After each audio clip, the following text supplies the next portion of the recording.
அரக்கோணத்தில் collector தலைமையில் நடைபெற்ற ஜமாபந்தி. ராணிப்பேட்டை மாவட்டம் அரக்கோணம் வட்டாட்சியர் அலுவலகத்தில் 2025ஆம் ஆண்டு கிராம கணக்கு வழக்குகள் சரிபார்க்கவும் மற்றும் மக்கள் குறை தீர்க்கும் 5 நாட்கள் ஜமாபந்தி தொடங்கியது. மாவட்ட ஆட்சியர் சந்திரகலா தலைமை தாங்கி நடத்தினார். தாசில்தார் வெங்கடேசன் வரவேற்றார். ஜமாபந்தில் புதியமங்கலம் ஊராட்சி மன்ற தலைவர் இளையராஜா பல்வேறு கோரிக்கை மனு கொடுத்தார். அதில் ஸ்ரீராம் நகர மக்களுக்கான 30,000 லிட்டர் தண்ணீர் டேங்க் பழுதடைந்து போனதால் மக்கள் குடிநீருக்கு புதிய டேங்க் அமைத்து தரும்படி கேட்டுக்கொண்டார்.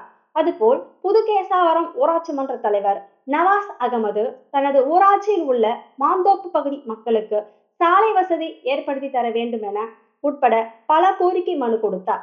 இதுபோன்று அம்மனூர் ஊராட்சி கண்ணன் நகரில் சாலை ஆக்கிரமிப்பால் பல ஆண்டு பாதிக்கப்பட்டு வருவதால் சாலையை மீட்டு தர வேண்டும் என கண்ணன் நகர் குடியிருப்பு சங்க செயலாளர் மணியரசு நிர்வாகிகளுடன் மனு கொடுத்தார். மேலும் பல்வேறு மக்கள் தங்களுக்கென வீட்டுமனை, பட்டா வீட்டுமனை வழங்கும்படி மனு கொடுத்தனர். கூட்டத்தில் பல்வேறு துறை அதிகாரிகள், வருவாய்த்துறை அதிகாரிகள் அனைவரும் உடனிருந்தனர்.